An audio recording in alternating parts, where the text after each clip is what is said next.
I'm going to go ahead and show you the title of today's message. And the title of today's message is this: Who are we to judge?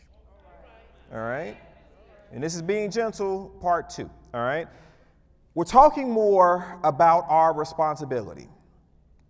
The responsibility that we have to represent Christ in everything that we do. Because if we pay attention to it or not, or we think about it or not, people are looking at us. They're looking at us. And they're basing things about God off of the way that we react. Y'all know that, don't you?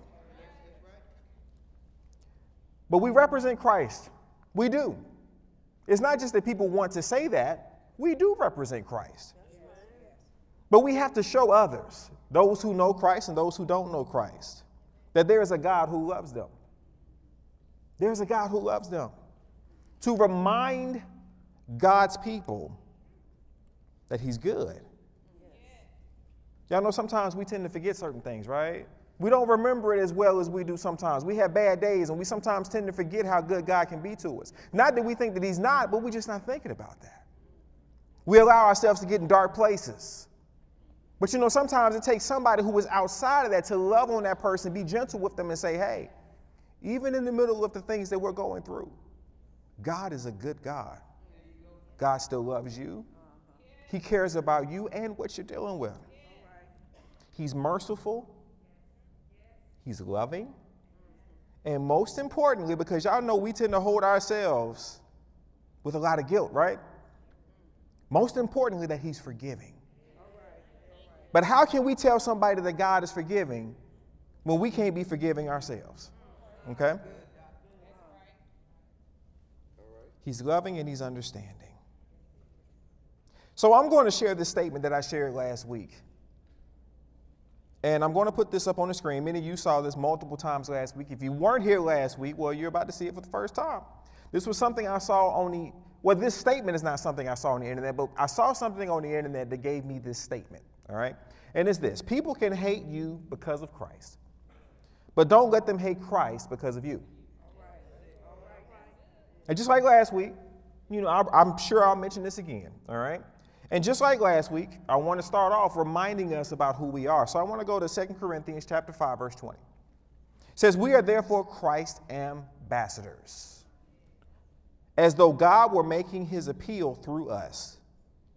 We implore you on Christ's behalf, be reconciled to God. We are Christ's ambassadors. For those of you all who are sitting in this room, you are an ambassador of Christ. When you joined into the body of Christ, when you accepted Christ as your Lord and Savior, you know what? You got the stamp that says, hey, I am a believer. And you wear that thing. You wear it on your good days. And you wear it on your bad days. You can't take this off and blend in with people who don't have it. Stamp is on you. And it says, as though Christ were making his appeal through us. What does that mean? It means for those who don't have the stamp, they look at those who do have the stamp, and they can see why they need a stamp. So if those who have a stamp don't act like the way that they should, then those who don't have a stamp don't see a reason to get one. We're Christ's ambassadors. We represent God in the things that we do. So this is why those who have the stamp have to check themselves every so often. Because what we think we're doing, we might not be doing. Or there might be some stuff we know we're doing. And it's not fitting for those who have the stamp. So just like last week, I'm going to put this quote up here, and let's just say this again like we did last week. God, show me the real me today. The real me. Y'all understand what we're asking, right? We're asking that God shows us the real us, not the person that we show other people.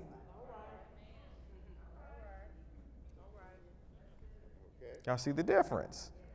We're good at showing people some part of ourselves, right? We can put on the mask. We can put on the face. And sometimes we've been wearing masks and faces for so long, we forget what we look like.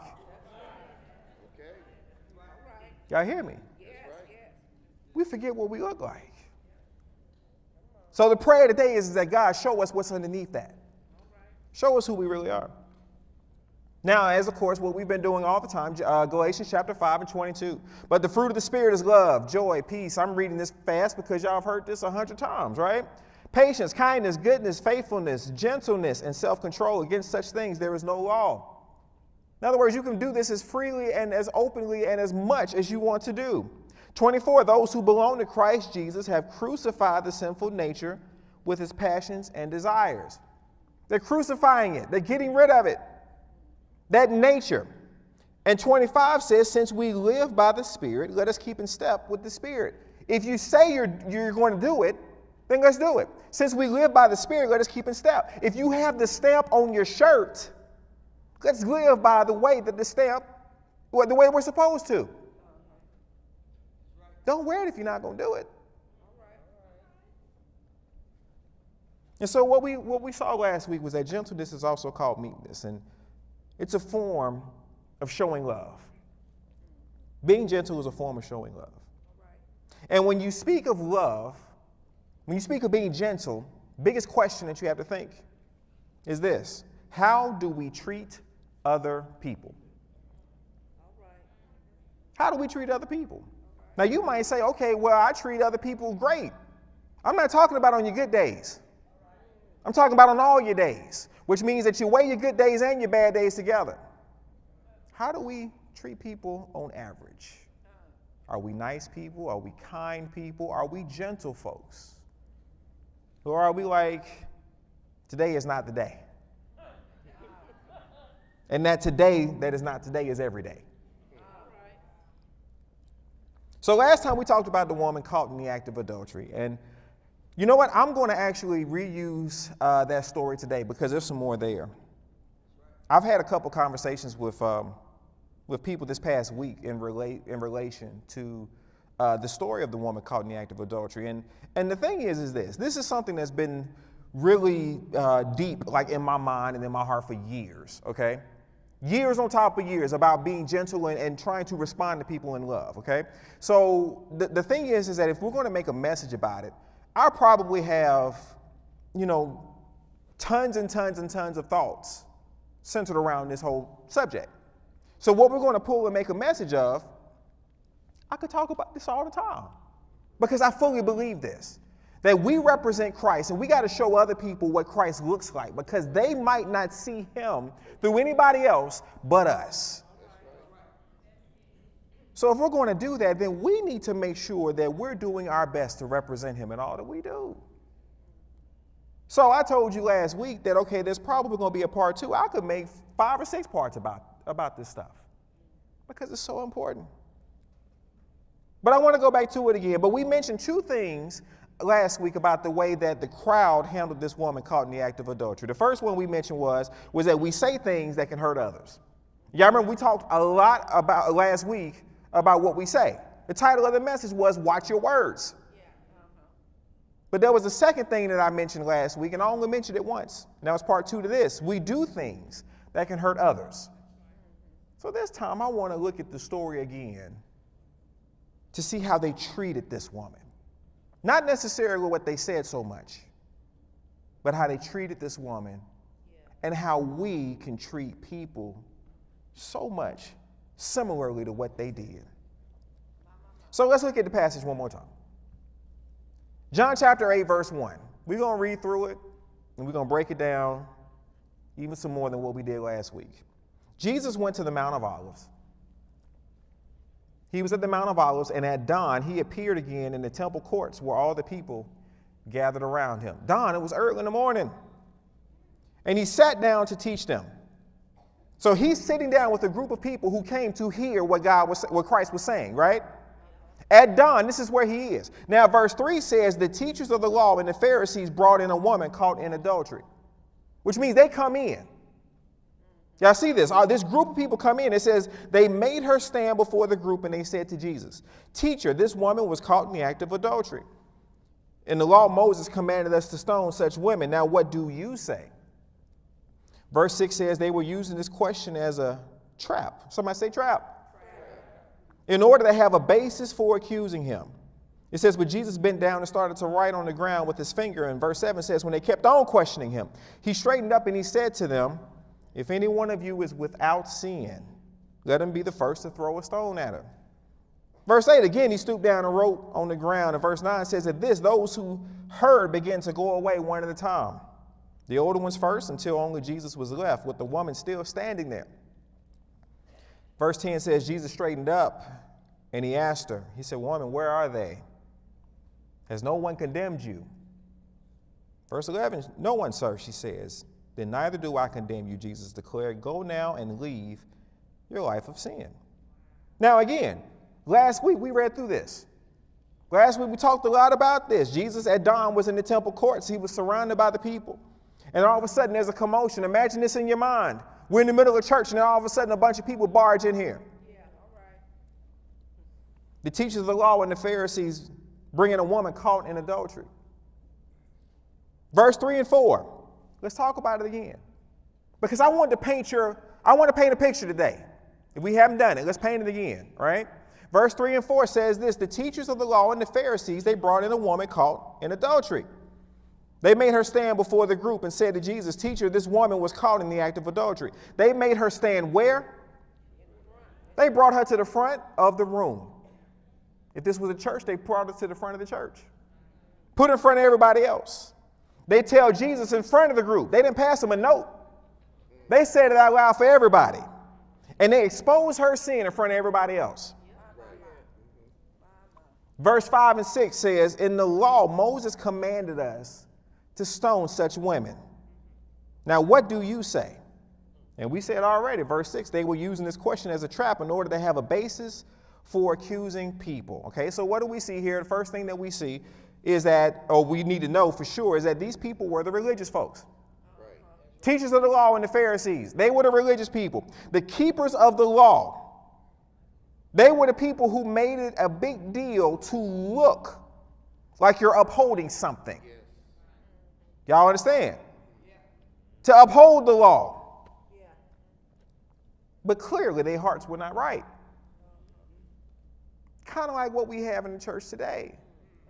People who are so much interested in the letter of what the law says that we don't care about the people. We just want you to uphold a standard. And as long as you act right, we don't care what's going on inside of you. We don't care about the demons that you're dealing with. Just don't bring them in front of me and don't let me see you with them. Don't let me see you messed up. It says the woman was caught in the act of adultery.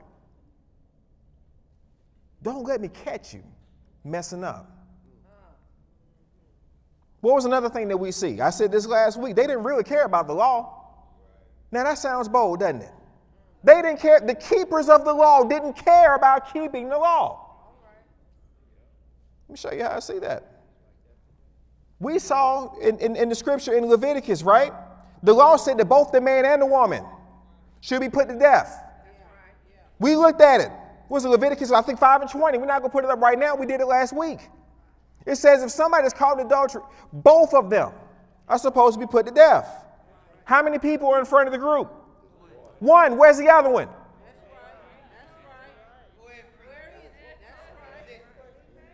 Where's the other one? I said this last week. She was caught in adultery. How'd he get away? Where'd he go to? It's not like he can just slip in the back, slip out the room, and nobody knew. And the fact that they brought her before Jesus in the first place, I thought the law said they were supposed to be put to death. What's all this playing around trying to get somebody else's opinion about something that the law said if they were following what the law said? Why are they taking her to somebody else? They're not interested in what the law says. And in fact, the scripture said they were using this question as what? As a trap. So they're not interested in what we think they should be interested in. They're not interested in what they say they're interested in. They're interested in using what they know to trap somebody else, to expose one person and to trap the other one. Hearts were not right. These are people who, like today, they know how to judge other people for the stuff they do. but they only know 5 scriptures themselves.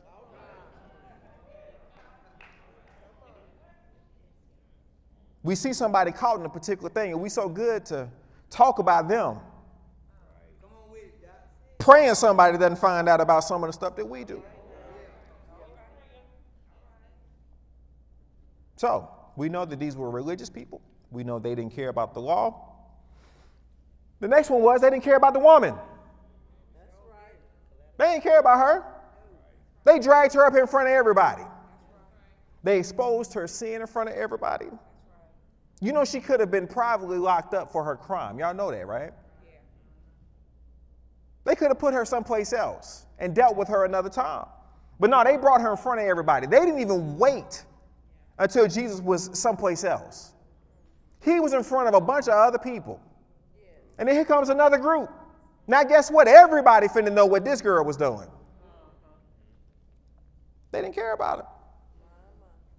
And by not having the guy, she had to bear the crime all by herself. The weight of it, something that takes 2 people to do. You put all of that weight on one person. Because they could care less to get the other person, the other man. The next thing was, this was all about proving a point. We said already, I think it was verse 6 that they were using this question as a trap.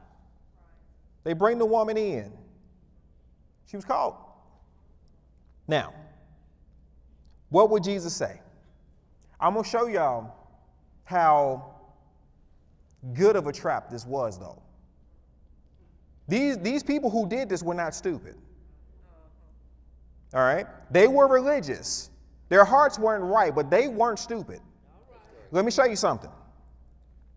Verse 6 and 7, we're still in John 8. They were using this question as a trap in order to have a basis for accusing him.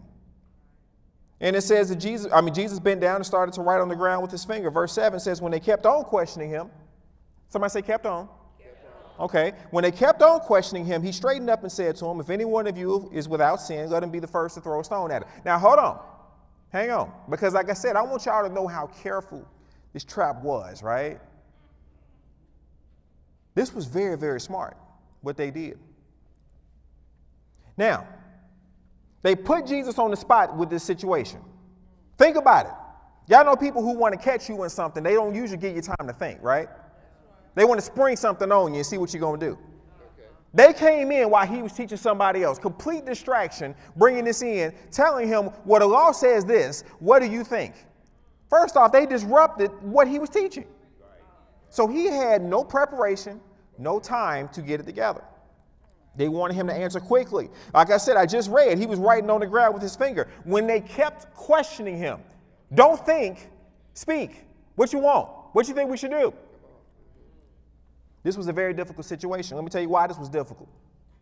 Because Jesus really had 2 choices here. They asked him, what should we do? Should we stone her or should we not? Is she guilty or is she not guilty? Right? Y'all follow me, right? Is she wrong? Should she die or should she be let go? Now, let me tell you how good of a trap this was. If he said she was not guilty, they just told him what the law said. Right. If he said she was not guilty, you know what he could be charged with? Breaking Jewish law. Breaking Jewish law. Jesus said that he came to fulfill the law, not to go against it. So he can't break the law, not the Jewish law. Y'all remember that. He can't do that. So he can't say that she's not guilty. Y'all see that? All right. It's a setup. That's right. He can't say that she's not guilty, which means that he can only say what? Say it loud. Come on. That she is guilty. That's the only thing he can say, right? But he can't say that either. Do y'all know where they were? Was under Roman government. Yes. Roman government, adultery was not considered a crime that you should die for. So if he said she is guilty and kill her, now he's breaking Roman government. Y'all see that? So the way they phrased this thing to him, he was going to break the law saying one thing or the other. And if he said kill her, they could say that Jesus was lacking a whole bunch of stuff. Oh, I thought he preached all this about mercy and love and compassion and forgiveness. He said to kill that lady. So the question is that what could Jesus actually say? What could Jesus say? It said that he didn't say anything at first, that he stooped down and started writing in the ground. Didn't say anything, but they kept on questioning him. Don't think. Is she going to die or is she not? Because in their mind, oh, we got him. You know, it was brought up in the study groups that what he probably was, because we don't know what he was writing. It was brought up in the study groups that probably what he was writing was he was looking up at him. He'd be like, oh, you a fornicator too. Oh, you a liar. And not just writing them down, but like drawing a line to them, right? Like, so everybody can see what they doing. You over here. Oh, you the adulterer that's missing from this right here. There he is right there. But he doesn't say a word. Does it all with his hand on the ground.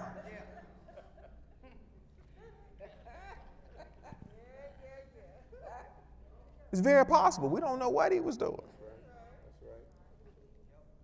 But a lot of times people want to rush you because they have an agenda. The agenda is not about the word of God. The agenda is to trap you to make them feel better about themselves. Man. And another thing that Jesus was potentially doing, even while he was writing, we do know that there was a group in the room before all these folks came in. Jesus was smart too. Maybe as these people are continuing to question and accuse, Jesus could show the example. Something is wrong with these folks. Imagine if y'all are in here and y'all are listening to the teachings of Christ, and a whole bunch of other religious people bust in trying to blame somebody about something. And the more he doesn't say anything, the madder and the more mobbish they get. What are you going to start to think? Man, something's wrong with these people. They missing something. But the crazy thing is that they're the teachers of the law and they're the Pharisees. They're the ones supposed to know better. Well, they're supposed to. What could they say? The people who were already there, man, these guys are really lacking compassion for this woman. Something's not right. Or maybe, as Jesus said so many times, man, these people are hypocrites. So, I'll put this up on the board here because, again, even though we're telling a story, the religious people are not that much different from us today.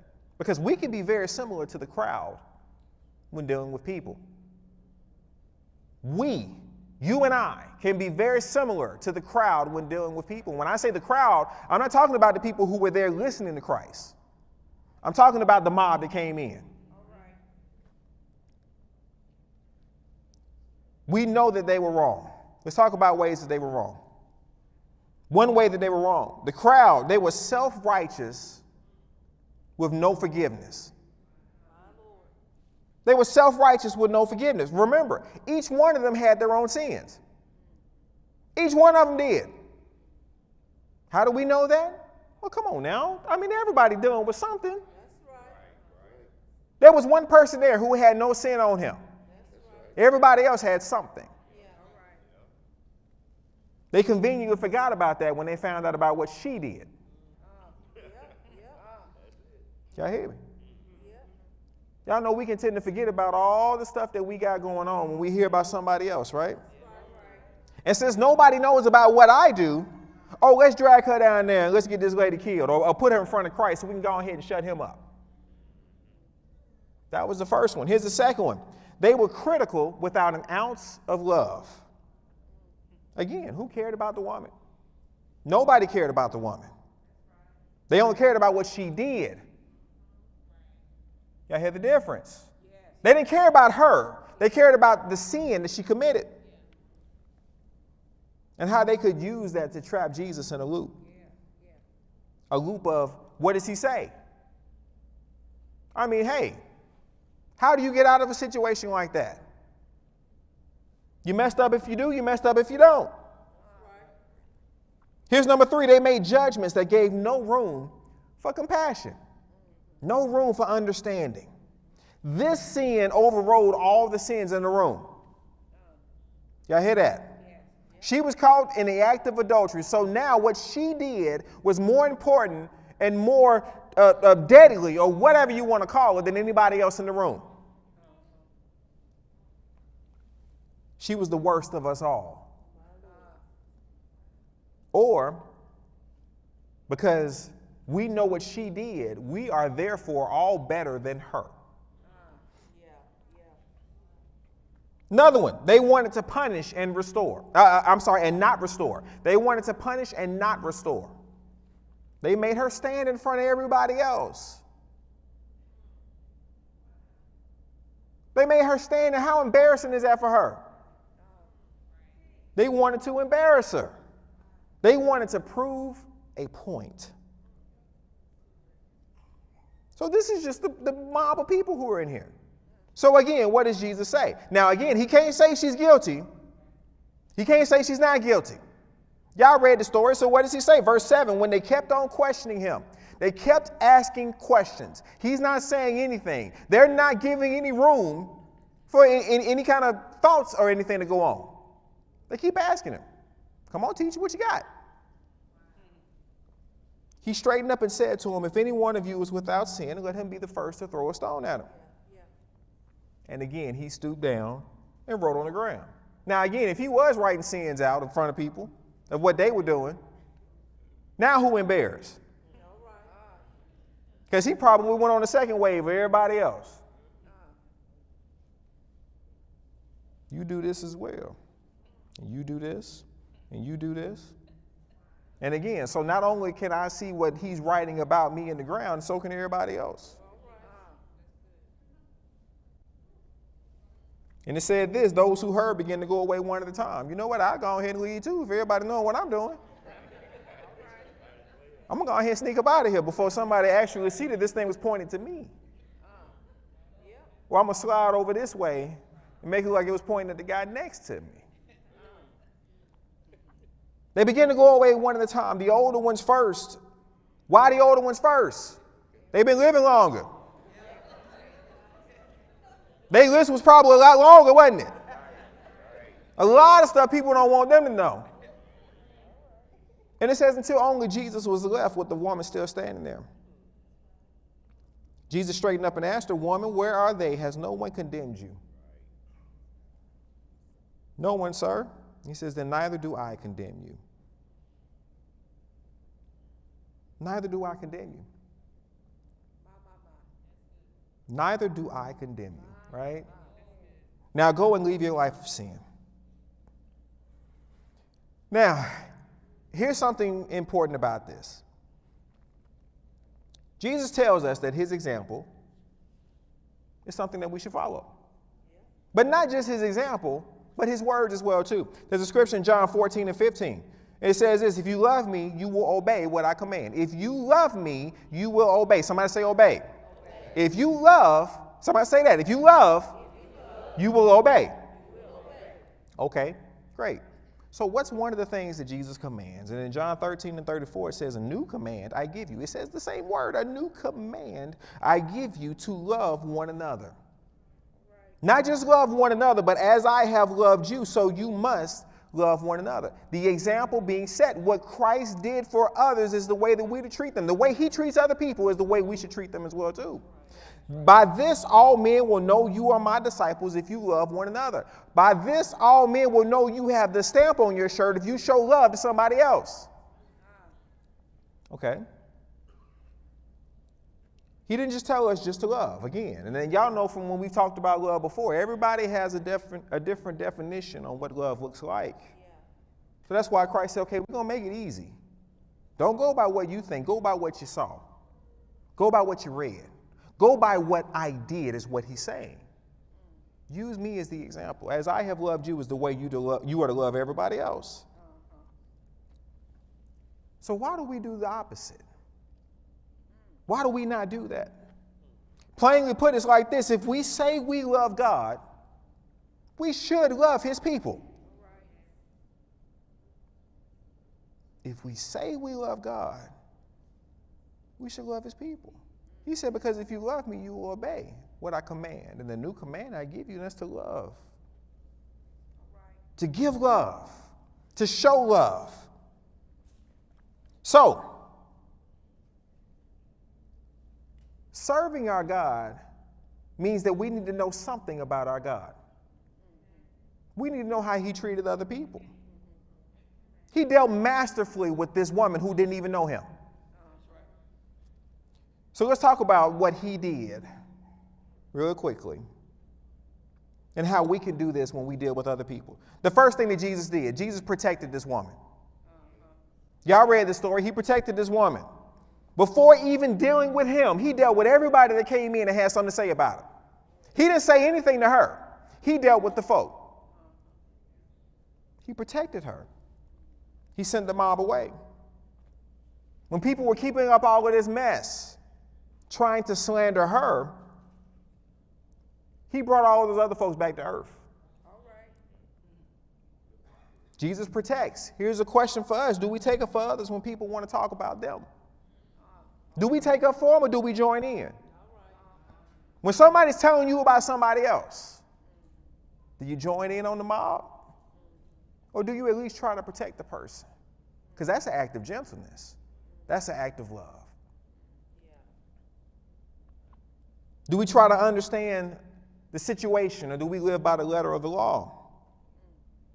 Do we forget our own sins and talk about the other person because they're the ones that got caught? Here's the question I want to ask you all. If God forgave all of us, who are we to judge anybody? I use this example when in the group that I was teaching on Wednesday. I had a water bottle. Now, of course, I have this thing of oil right here. But imagine what you want that this is. This is either clean or it's not. Somebody say clean. Somebody say dirty. This is either clean or it's dirty. If it's dirty, does it matter how much dirt is in it? To some of you, it might. But the truth is that this is either clean or it's dirty. This is either clean or it's not. And then when we start talking about how dirty it is, how many of you all want to know what kind of dirt is in there before you decide if it's really dirty or not? If I go get some dirt from outside, do you want to try to figure out where the dirt came from and really try to decide if this is really dirty or what? Dirt is dirt. So if I can have a little bit of dirt in here and it's dirty, or I can have a lot of dirt in here and it's dirty, it's either dirty or it's not. And this shows the same thing with us. There may be people who have more quote unquote dirt than you do. It's possible. But you know what? You got dirt too. And because you have dirt, you're not clean. You're dirty. Well, I'm not as dirty as somebody else. Oh, no. We're not giving levels to it because nobody cares about that. You either dirty or you're not. But we have all been cleaned by Christ himself. And if we've been cleaned by Christ himself, then the person who has also been cleaned by Christ himself is clean.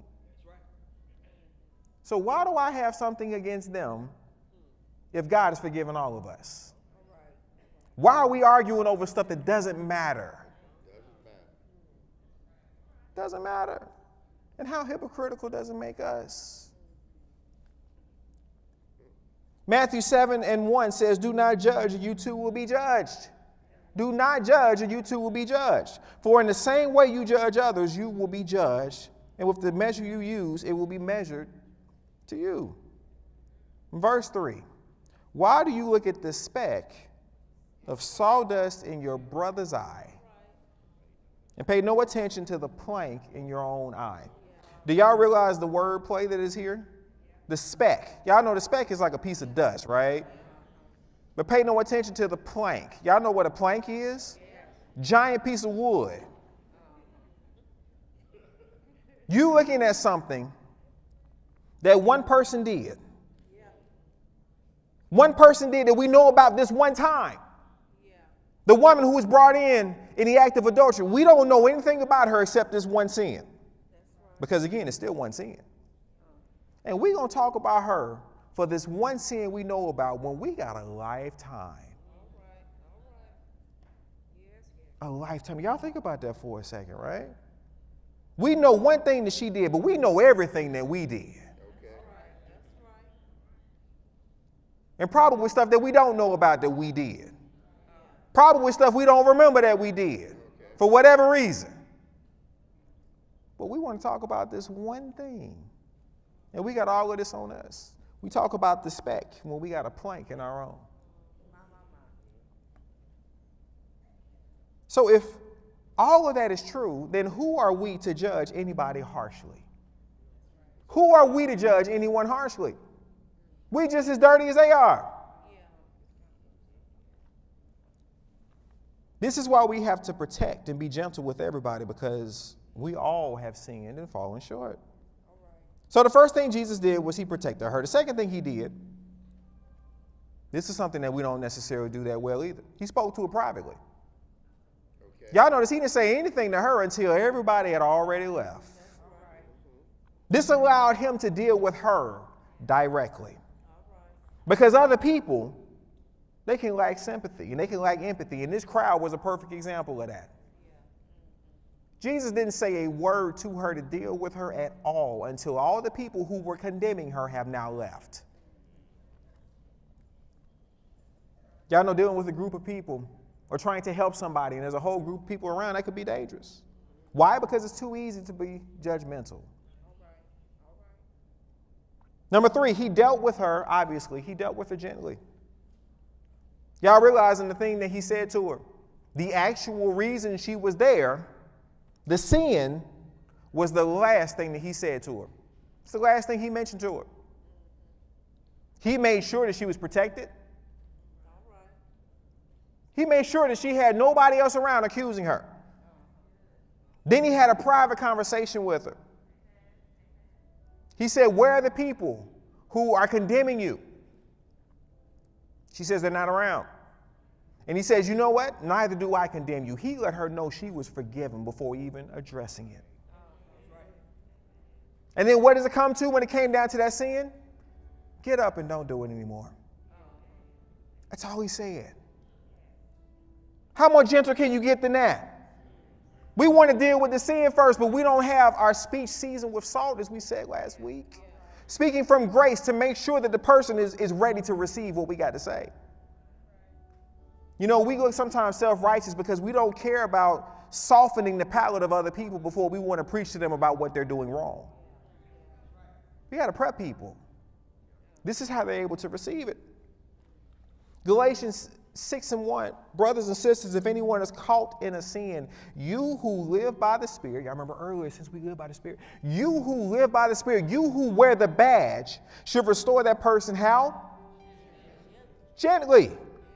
Now it says, but watch yourselves, you too may be tempted. Don't be too gentle now, but keep the other person in mind when you're talking to them. Why? Because they are people just like we are. They are people just like we are. Christ told us to follow his example. We are ambassadors. We wear the stamp. We are the ones who represent him. Another thing for the board here, if anyone is to follow the example of Christ, it's supposed to be us. If anyone is going to do it, it's supposed to be us. And he's telling us how we are to act, what we're supposed to do, how we are supposed to respond and deal with other people who are down. Gentleness is God's way. Again, I said this just a minute ago. They are people just like us. This woman was a woman just like everybody else there. She was a human being. And wouldn't you want somebody to be gentle with you? 1 Corinthians chapter 4. This is the last scripture we'll do for today. 1 Corinthians 4 and 21. 1 Corinthians 4 and 21 says this: what do you prefer? Shall I come to you with a rod of discipline, or shall I come to you in love and with a gentle spirit? Now, y'all tell me, and in whatever situation, what would you prefer? How many people want to get hit over the head with the truth? And there may be some people in here. No, that's fine. If you need that, you might be like, man, you come at me soft, I'm gonna hit you, right? Yeah. So y'all tell me. Would y'all prefer the rod of discipline? Let me see it. I'm not gonna call you out. Okay, well, since nobody voted for that one, then just to make sure we're fair, who would prefer a loving and gentle spirit? I still don't actually see y'all hands, so that must mean y'all kind of in between, right? Does that mean it depends on the day? Is that how that works? But the majority of people said that they would prefer somebody to come to them in love and with gentleness. And if you would prefer somebody to come to you that way, we cannot be going to other people in the opposite way. A loving and gentle spirit. We have an option, y'all, in the way we deal with other people. We can love or we can hate. We can protect or we can condemn. We can pick up or we can beat down. But whatever we do, don't forget that we wear the stamp of Christ all the while that we're doing it. All right, so finishing with the quote that we said at the very beginning, people can hate you because of Christ, but don't let them hate Christ because of you.